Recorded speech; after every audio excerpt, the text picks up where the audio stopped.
ചേർത്തല നഗരത്തിലെ വീടുകളിൽ വെള്ളം കയറിയ സംഭവത്തിൽ എംഎൽഎ പി പ്രസാദ്, ചേർത്തല നഗരസഭാ അധ്യക്ഷൻ എസ് സോബിൻ എന്നിവർ ദേശീയപാത അതോറിറ്റി ഓഫീസിന് മുന്നിൽ പ്രതിഷേധിച്ചു.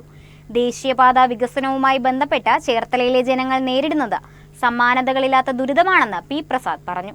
ദേശീയപാതയുടെ നിർമ്മാണവുമായി ബന്ധപ്പെട്ട് അധികൃതർ ഒരുക്കിയിട്ടുള്ള താൽക്കാലിക നിർമ്മിതികൾ ചേർത്തലയിലെ ജനങ്ങൾക്ക് ഇപ്പോൾ വലിയ ബുദ്ധിമുട്ടായി മാറിയിരിക്കുകയാണെന്ന് എംഎൽഎ പി പ്രസാദ് പറഞ്ഞു. ഹൈവേ നിർമ്മാണത്തിന് വേണ്ടി സ്ഥാപിച്ചിട്ടുള്ള തടയണകളും മറ്റു തടസ്സങ്ങളും കാരണം ചേർത്തലയിലെ പല തോടുകളിലുമുള്ള സുഗമമായ നീരൊഴുക്ക് പൂർണ്ണമായും തടസ്സപ്പെട്ടിരിക്കുന്നു. ഇതിന്റെ ഫലമായി ഈ മഴക്കാലത്ത് പ്രദേശത്ത് അതിരൂക്ഷമായ വെള്ളക്കെട്ടാണ് ഉണ്ടായിരിക്കുന്നത്.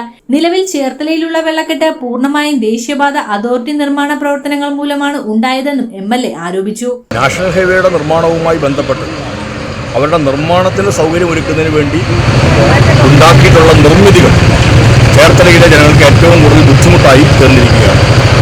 ഹൈവേയുടെ നിർമ്മാണ പ്രവർത്തനങ്ങൾക്ക് വേണ്ടി സൃഷ്ടിച്ചു വെച്ചിട്ടുള്ള തടയണകളും തടസ്സങ്ങളും ചേർത്തലയിലെ പല തോടുകളുടെയും സുഗമമായ നീരൊഴുക്കിന് തടസ്സമുണ്ടാക്കിയിട്ടുണ്ട് എന്നുള്ളതിൻ്റെ അടിസ്ഥാനത്തിലാണ് ഈ മഴയത്തെ ഏറ്റവും വലിയ വെള്ളക്കെട്ട് ഉണ്ടായിരിക്കുന്നത്. ഇപ്പോൾ ചേർത്തലയിൽ ഉണ്ടായിരിക്കുന്ന വെള്ളക്കെട്ട് നാഷണൽ ഹൈവേ സൃഷ്ടിച്ചെടുത്തിരിക്കുന്ന വെള്ളക്കെട്ടാണ്. വീടുകൾക്കുള്ളിലേക്ക് വെള്ളം കയറുന്നു. പ്രാഥമിക കർമ്മങ്ങൾ നിർവഹിക്കാൻ പോലും സ്ത്രീകളടക്കം വലിയ ബുദ്ധിമുട്ട് നേരിടുന്ന അവസ്ഥ ഉണ്ടായിരിക്കുന്നു. ഈ പ്രശ്നത്തിന് പരിഹാരം ഉണ്ടാക്കണമെന്ന് ആവശ്യപ്പെട്ടുകൊണ്ടാണ് ചേർത്തല നഗരസഭയിലെ ജനപ്രതിനിധികളും ഞാനും അടങ്ങുന്നവർ ഈ സമരത്തിൽ ഏർപ്പെട്ടിരിക്കുന്നത്. ഈ പ്രശ്നത്തിന് അടിയന്തരമായി പരിഹാരമുണ്ടാകണമെന്ന് ആവശ്യപ്പെട്ടുകൊണ്ട് ചേർത്തല നഗരസഭ അധ്യക്ഷനും ജനപ്രതിനിധികളുടെ നേതൃത്വത്തിൽ ശക്തമായ സമരത്തിനാണ് തുടക്കം കുറിച്ചിരിക്കുന്നത്.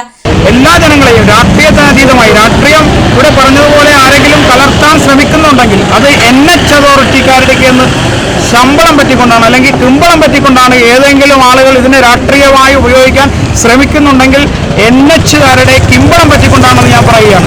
36 വാർഡുകളെയും എല്ലാ മത രാഷ്ട്രീയ വിശ്വാസികളെയും അണിനിരത്തിക്കൊണ്ട് നഗരസഭയുടെ നേതൃത്വത്തിൽ നല്ല രീതിയിലുള്ള പ്രക്ഷോഭം ഉയർത്തിക്കൊണ്ടുവരും. ഇപ്പോൾ അടിയന്തരമായി പരിഹാരം കാണേണ്ടതിന് കണ്ടില്ലെങ്കിൽ ഇവിടെ പിന്മാറുന്ന പ്രശ്നമല്ല, ഇവിടെ നിലനിൽക്കുക തന്നെ ചെയ്യും. ഒട്ടനവധി സമരങ്ങളിലൂടെ കടന്നു വന്നിട്ടുള്ളവരാണ് ഞങ്ങളെല്ലാവരും. വിവിധ രാഷ്ട്രീയ പാർട്ടികളിൽ ഉള്ള ജനപ്രതിനിധികളെല്ലാം ഉണ്ട്, കോൺഗ്രസിൻ്റെ ജനപ്രതിനിധികൾ ഉൾപ്പെടെയുള്ളവരുണ്ട്. അതുകൊണ്ട് ഇതിനൊരു പരിഹാരം കാണാതെ ഞങ്ങൾ പിന്നോട്ടില്ല എന്നുള്ളതാണ് നഗരസഭയ്ക്ക് വേണ്ടി പറയാനുള്ളത്. ബന്ധപ്പെട്ട അധികൃതർ പ്രശ്നത്തിന് ശാശ്വതമായ പരിഹാരം ഉണ്ടാക്കുന്നതുവരെ സമരം തുടരാനാണ് തീരുമാനമെന്നും എംഎൽഎ പറഞ്ഞു.